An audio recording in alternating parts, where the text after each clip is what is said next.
سلام.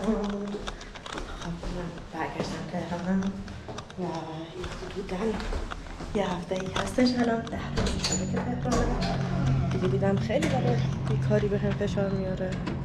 چه کاری بهتره از این چیز جدید یاد بگیرم. چیز جدیدی هم که میخوام یاد بگیرم اون چیزایی که تا الان باگ، یعنی نبودشون و بدیشون رو احساس کردم که یکیش خود موتور است.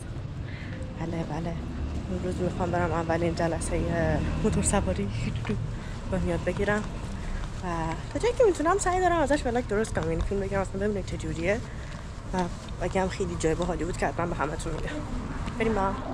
فکر کن کل تهران رو با موتور بری، بعد کلاس موتور سواری تو با موتور نری. خب این کاملا باخته دیگه.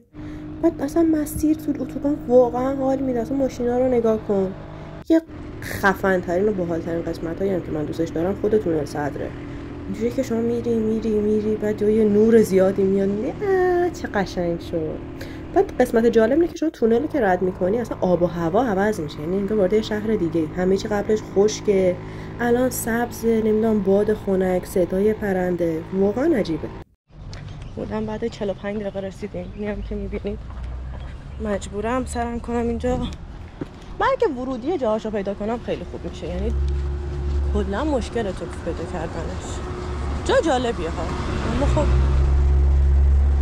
چرا اینقدر پیچیده و دشواره نمیدونم. آقا ببخشید در ورودی از اون ور یا این ور؟ کارتینگ داره. تشکر، مرسی. پیدا کردم.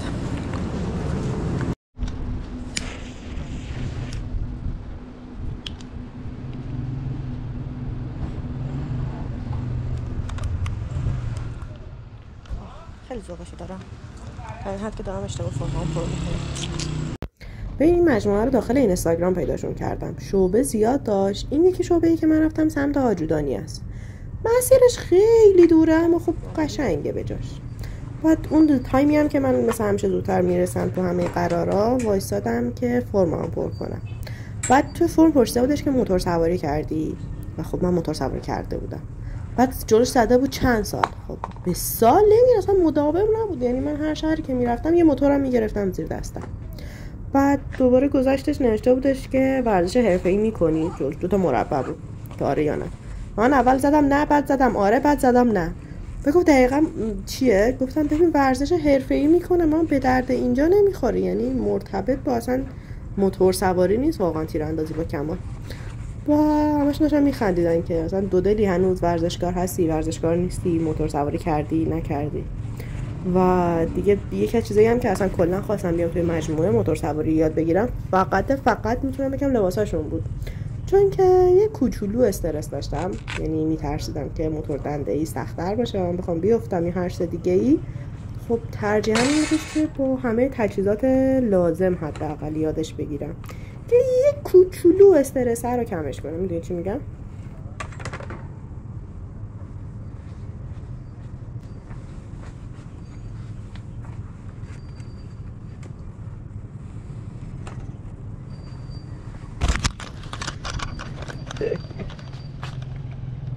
دیگه دست به دامن استاد شدم ته کلاس که ازم ویدیو بگیره.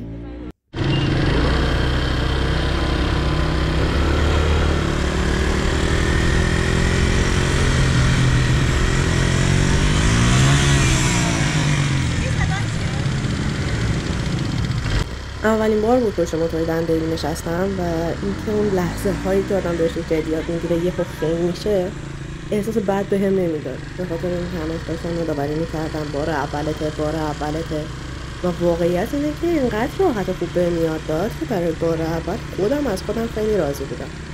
و لذتی که داشتش، اینکه دنده رو عوض کنی، اینکه کنترل رو داشته باشی، اصلا نگم برات. هلو. چرا فارسی انگلیسی حرف زدم نمیدونم، احساس کنم دیگه فارسی نمیاد الان با این لباسا. واقعا نگاه کن خشم. همین جلسه اولم بود. روشن کردن، گاز دادم، ترمز و اینجور چیزا رو، دنده و خلاص و اینجور چیزاشو فعلا یاد گرفتم. اینم صدا محبت همونه. استادمونم خیلی خوب بوده. اول نمیخواستم این فکر همه قفل باحال باشن، اما خیلی بچه های باحال و خوب و خفنی.